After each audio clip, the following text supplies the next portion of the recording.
When I was growing up and there were certain periods where maybe I didn't feel like I fitted in, the more I discovered London, the more I realised that there was a place for me. The further I went into the city, the more accepted I felt. There's a lot of communities and pockets of London that embrace the game in their own way. So yeah, it makes me pretty proud to be a Londoner.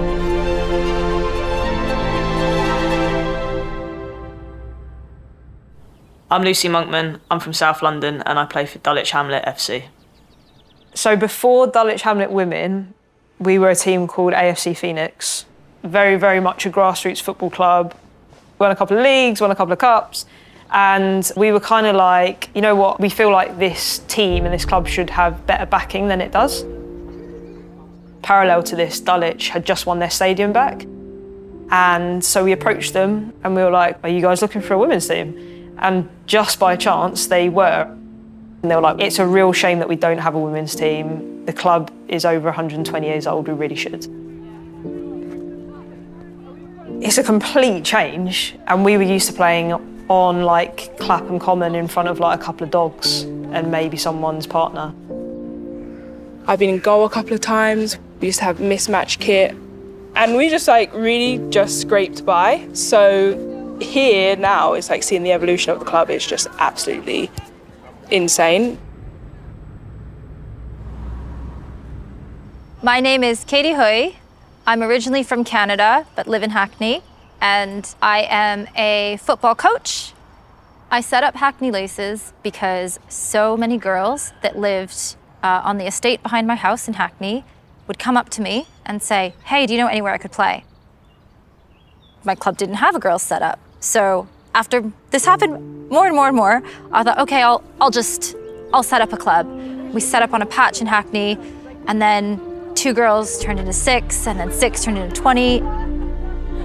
From that little patch in Hackney 10 years ago, we are now 4 clubs. We have more than 1,000 girls and women playing within our clubs. We deliberately act as a franchise because that support network and community is just so important to help us navigate barriers, but also collectively advocate for change.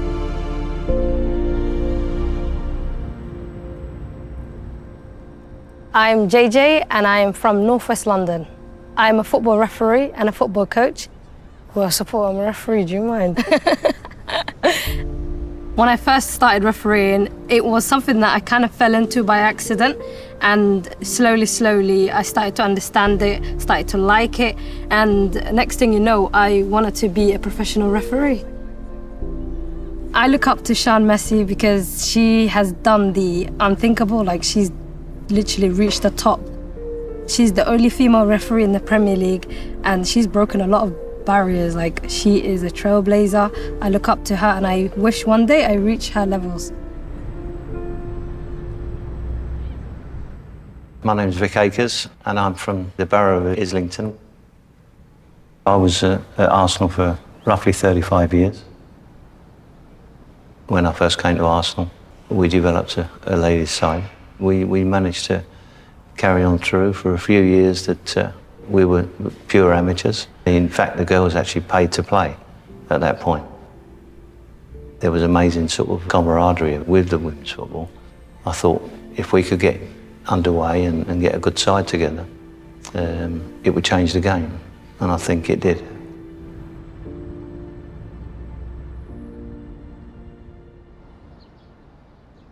My name's Anna Patton, I'm from North London. I support Arsenal and I also play for Arsenal. Having more eyes on the game, it really just raises the platform for us. I think it does make it more challenging. There's going to be more scrutiny, but I think that's also a great challenge to rise to. I think it's amazing that there's going to be so many more of those top quality standard games out there for fans and maybe people who weren't fans before to be able to come watch these games and then see the quality that women footballers do have. My name's Kate Chapman. I'm from Bermondsey, South East London, and I support Millwall. Playing in the Champions League for me was unreal. That was my first year at Arsenal in 2007, my first season, and to win the quadruple there that year and be one of the first English teams to win, the Champions League was something special. And I remember at the end of the game in the final, obviously having the medal around my neck, and I had my son sitting on my shoulders, which was, a moment I'll never forget. Having children, especially boys, for them it's normal. I think they've lived in my career and they've lived in my life. You know, they get on the coach of all the girls to away games, and they've come to World Cups and European Championships. And going and watching them and watch them train, they play and train with girls, which is great. You know, you see them all mixed. Girls playing football is normal to them, and for me, being their mum, I'm really proud of that. My name is Felicia Pennant. I'm from Clapham Junction in South West London. I'm the founder and editor-in-chief of DAZN.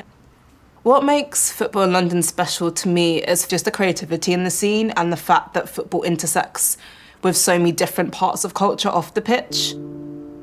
What drove me to make DAZN? There are a couple of different reasons. The first reason was just being obsessed with football, I guess being obsessed with fashion too and working in that space and meeting really brilliant creative people that were also into football, and there being just this kind of overarching stereotype of what a female football fan is. Women don't just like women's football, they like men's football too, and to be honest, you take out the gender, women like football. My name is Sadiq Khan. I'm from South London and I'm the Mayor of London. I think it's really important that we encourage big sponsors, those involved in business, to recognise the potential of women's football. I'm a firm believer in if you can't see it, you can't be it. One of the great things about women's football is the role models we have from London.